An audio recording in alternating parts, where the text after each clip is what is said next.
Hoje eu vim relatar algo pra vocês que aconteceu com o meu sobrinho. E eu trago esse relato aqui, gente, porque muitas pessoas acham que só as meninas que estão, né, vulneráveis a isso. Só que não, gente, os meninos também estão vulneráveis a isso, a passar por coisas assim também. E vocês já vão entender o que, tá? Então, esse também é um relato para alertar os pais, né, para alertar os familiares, né, que tem criança em casa, tanto do sexo feminino quanto do sexo masculino. A minha prima começou a namorar com um rapaz que, com o tempo, ele foi ganhando a confiança de todo mundo da família, até porque todo mundo via ele como um cara legal, um cara maneiro. Ele era um cara que ajudava todo mundo, era um cara prestativo, tinha obra, ele estava no meio ajudando, tudo que tinha assim no meio, ele estava ali sendo prestativo, né, sendo aquela pessoa proativa. E ele sempre tomava a frente de churrasco, né, pra estar churrasco no final de semana. Então a família gostava muito dele mesmo.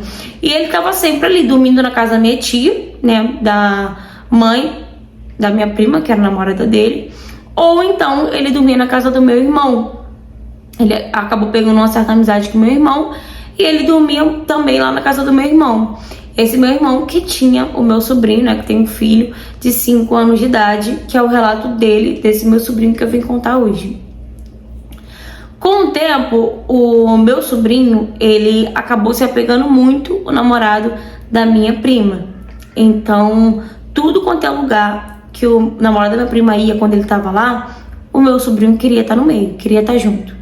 Então ele botava o meu sobrinho, sentava o meu sobrinho na moto, ali no tanque da moto, que ele tinha uma moto, e ele levava o meu sobrinho para mercado, para campo de futebol, para quando tinha campeonato de pipa. Ele sempre tava com o meu sobrinho para cima e para baixo. Tinha pessoas que não conheciam, achavam até que era filho dele, porque sempre via ele com ele, ou então achavam que ele era padrinho dele por conta, né, desse apego todo que o meu sobrinho tinha com ele. Meu sobrinho não podia ver ele chegando no portão. Se o meu sobrinho escutasse o barulho da moto dele, meu sobrinho vinha correndo, sabe, gritando: tio, meu tio, meu tio, meu tio, e abraçava ele. Era aquela festa toda. Até que nesse meio todo, né, ele sempre pegando meu sobrinho pra ir na casa de não sei quem com ele, pra fazer isso, fazer aquilo. O meu sobrinho começou a ter uma atitude diferente do que ele tinha.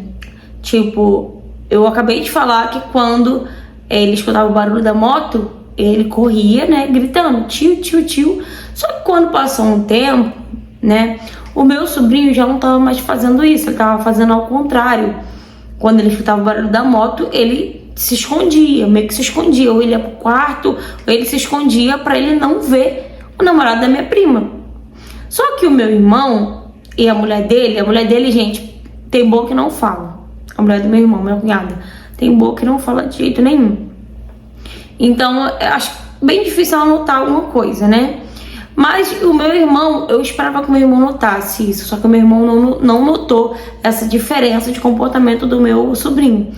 Até que uma das nossas tias, não a mãe da namorada dele, né, da namorada desse cara perfeito, não, a minha outra tia, a irmã dela, ela, num churrasco que a gente tava fazendo ali no quintal, porque tinha quintal que tinha 3, 4 casas, que eram minhas tias, um primo ou uma prima, assim. Então esses quintais, né, que tinha casas, a gente sempre fazia alguma coisa lá, final de semana, um churrasco e tal. E a minha tia, uma das minhas tias, né, começou a reparar o comportamento do meu sobrinho, que só vivia grudado com o namorado da minha prima, só vivia no pé dele, só vivia no colo dele. E ela começou a reparar que toda vez que nesse churrasco, toda vez que ele chegava perto do meu sobrinho para botar no colo, para beijar e tal, o meu sobrinho ficava incomodado e saía correndo dele. Então a minha tia reparou que o meu sobrinho tava correndo muito dele, coisa que ele não fazia, ele ficava grudado com a namorada da minha prima.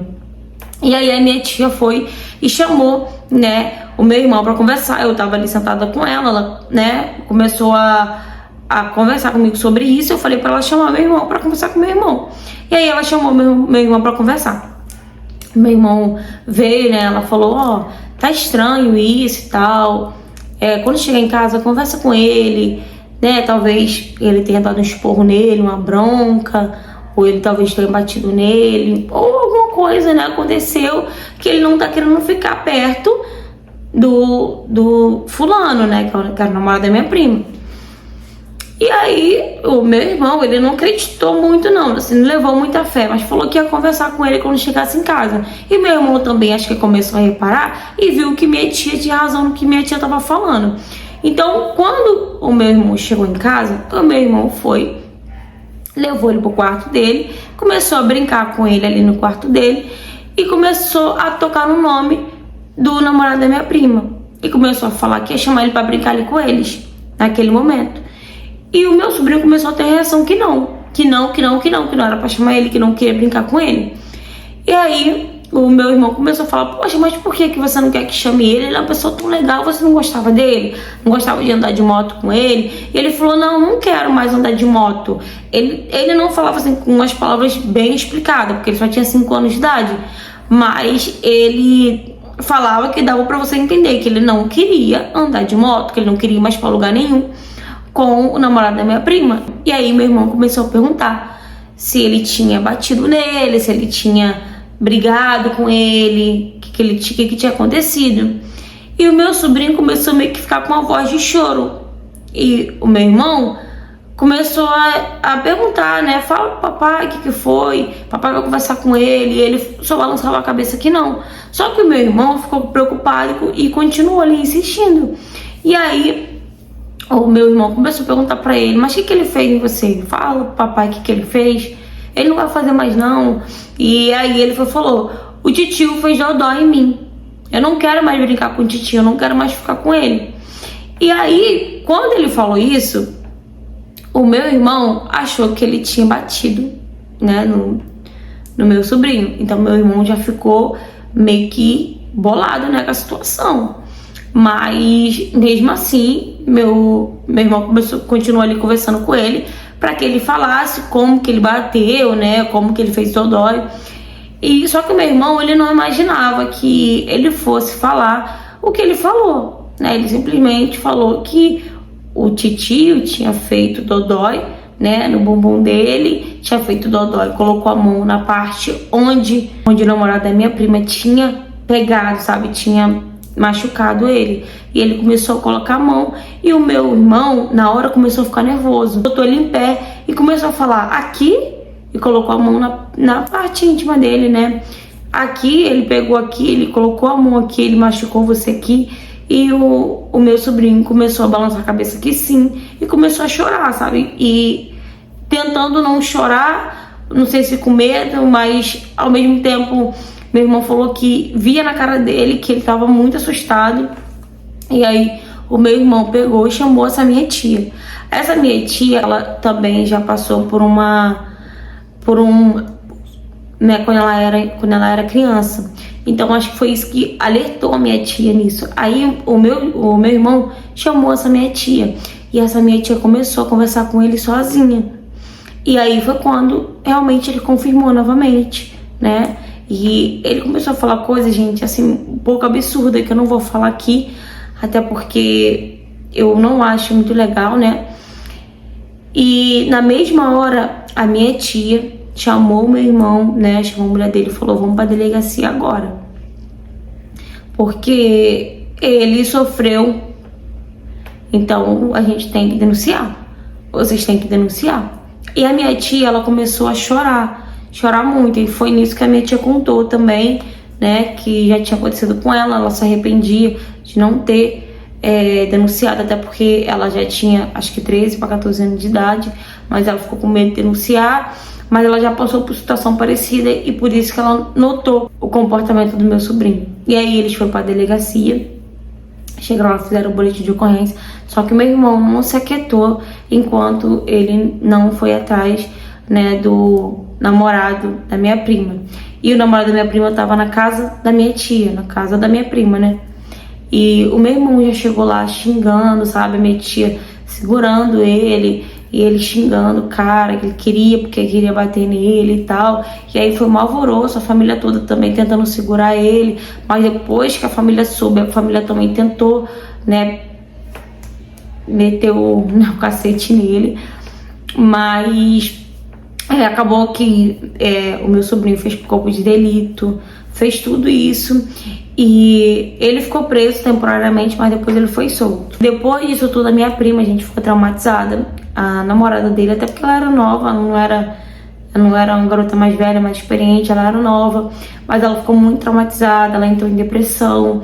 Então, o que aconteceu, né, com meu sobrinho acabou afetando a família inteira. Foi um choque, assim, pra família. E acabou que a família perdeu aquela alegria, aquele negócio de estar junto, sabe? Aquele negócio de se reunir, de estar sempre fazendo churrasco, de estar sempre conversando. Não tem mais isso na minha família. Depois do que aconteceu, a minha família simplesmente parece que cada um se fechou pra si próprio, entendeu? Pra si mesmo. Cada um fica trancado na sua casa, muito mal você vê a cara um do outro.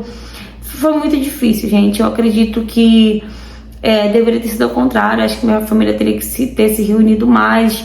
Aí mesmo que a gente tinha que ter se reunido e ter mostrado, né, que aquilo não ia abalar a nossa família, por mais, né, que eu sei que é muito difícil. Foi muito difícil também pro meu irmão, que meu irmão passou dias e dias chorando, porque ele ficava se culpando pelo que aconteceu com meu sobrinho. Mas enfim, eu trouxe essa história aqui hoje, gente, pra vocês que são pais, para vocês que são mães, né, para vocês prestarem atenção no comportamento do filho de vocês, porque precisou, né, a minha tia, que já passou também por uma coisa, né, parecida que o meu sobrinho estava passando, precisou ela reparar, ela observar aquilo, né, o comportamento do meu sobrinho, para poder a gente descobrir o que estava acontecendo, porque o meu irmão mesmo e a minha cunhada, eles não tiveram esse olhar, né, que a minha tia teve. Eles não conseguiram notar o comportamento, né, do meu sobrinho.